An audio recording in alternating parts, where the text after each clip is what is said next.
Today, we're jumping right into one of the trickiest parts of the tax code, the head of household filing status, and specifically how it applies to grandparents.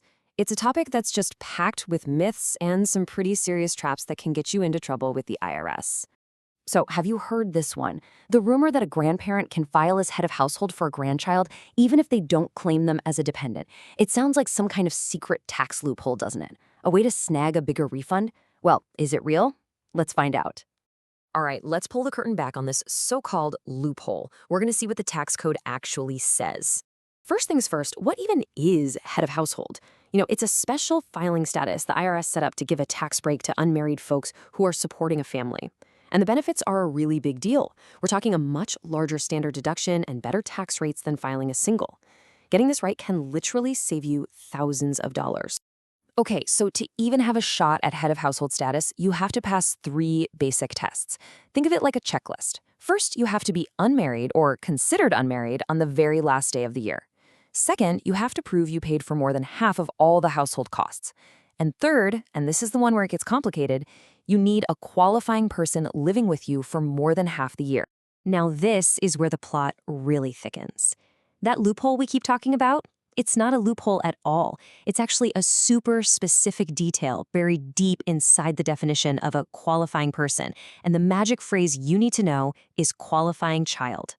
You see, the IRS has 2 different ways to define someone you can claim, as a qualifying child, or QC, and as a qualifying relative, or QR. And as you can see here, the rules are like night and day. A qualifying child has a strict age test, but get this, no income limit. A qualifying relative has no age test, but they have a very strict low income limit, and you have to be the one providing over half their support. This difference is everything. So here it is. This is the actual rule that started the whole myth. The IRS's own publication 501 says that if your unmarried grandchild meets all the tests to be your qualifying child, they can qualify you for head of household, even if you don't claim them as a dependent on your tax return. This is the famous exception. So, okay, the exception is real. It's right there in print. But this leads us to the million-dollar question, the one that trips up countless families. If the grandchild's parent is also living in the same house, is that grandchild really your qualifying child in the eyes of the IRS? And this, right here, is the single biggest trap for grandparents. We're talking about the mandatory, you can't get around them IRS tiebreaker rules. See, when a child can be a qualifying child for more than one person, like for both a parent and a grandparent under the same roof, the IRS doesn't let you just pick who gets the tax benefits. Oh no, they have a strict hierarchy. Step 1, the parent always wins. They have the superior claim, period. Step 2, if the parent decides not to claim the child, the right to claim then goes to the person with a higher adjusted gross income, or AGI. This quote from a research report on these kinds of audits is so important. It points out this massive misconception. Families think they can just sit down at the kitchen table and decide who gets the biggest refund. But the IRS is crystal clear on this. Ignoring that AGI tiebreaker rule isn't just a mistake. They consider it tax evasion. So here's the absolute bottom line. If that grandchild's parent lives with you and has a higher AGI than you do, you lose the tiebreaker. The moment that happens, legally speaking, that grandchild is no longer your qualifying child. And just like that, poof. Your eligibility for head of household is gone. Okay, so what happens if you get this wrong? Well, the consequences are very real, and let me tell you, they're very stressful. And that brings us to the dreaded IRS audit. When the big IRS computer flags your return and decides to question your head of household claim, this is the lovely letter you'll get in the mail, a CP75 Notice. It's an official request for hard proof, and it means, yep, your return is officially under audit. You might be wondering, how does the IRS even find these returns? Well, their computer systems are constantly scanning for patterns they see as high risk. Things like different last names between the grandparent and grandchild, 3 generations all filing from the same address, or a return that shows very low income but is claiming huge tax credits. To the IRS, these are giant waving red flags. When you get that CP75 audit letter, the burden of proof is 100% on you, the taxpayer. I like to think of what you need as a 3-legged stool. If any one of these 3 legs of proof is wobbly or missing, your entire claim is going to collapse. So, leg number 1, you have to prove the relationship.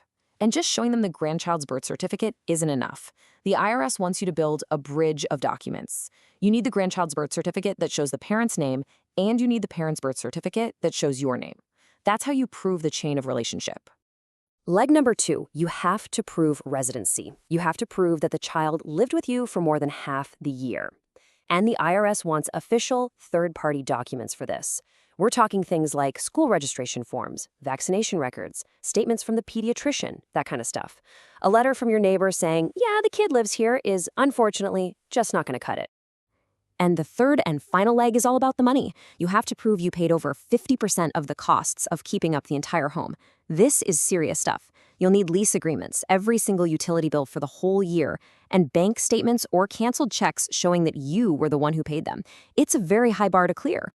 Okay, so we've pretty much dismantled the main loophole myth. But there are a few other really common and costly mistakes that grandparents often fall for. This table really sums it all up. Just look at that first row. Can you file head of household for a qualifying child you don't claim?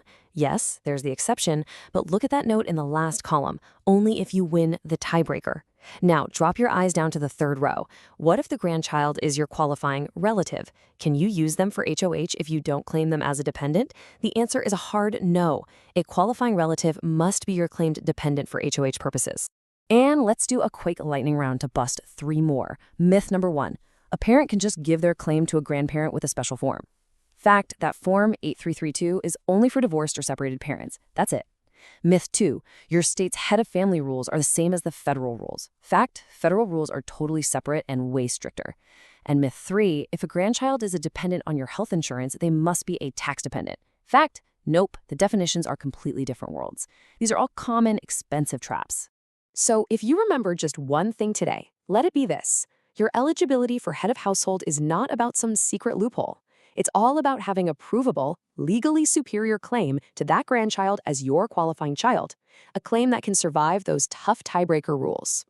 And that really leaves us with a much bigger question to chew on. With more and more families living in multi-generational homes these days, you have to wonder, are these super complex, decades-old tax rules really keeping up with what the modern American family actually looks like? It's definitely some food for thought.